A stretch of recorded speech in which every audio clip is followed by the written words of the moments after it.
Hello friends, I am here in Tasen village, Nagaland, which is considered to be one of the cleanest village among all the JB villages.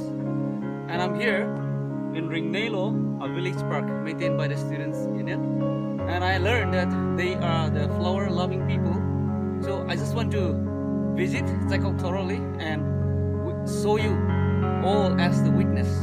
And I believe that this piece of my survey will help you in maintaining your own village and take up the good footstep in every part of our JB villages. So stay tuned and have a good time.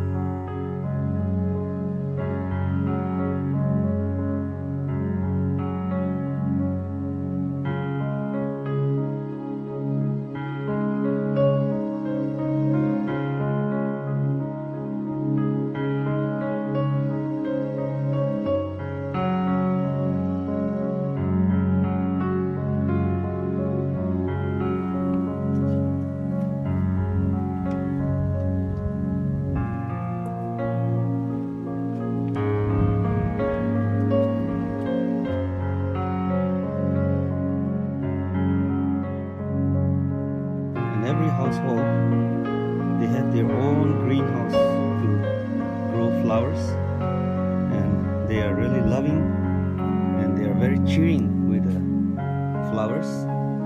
And this is how they plant even the campus with the carpet grass. As it is said, a beautiful house, and people who love flowers, they live longer, more healthy,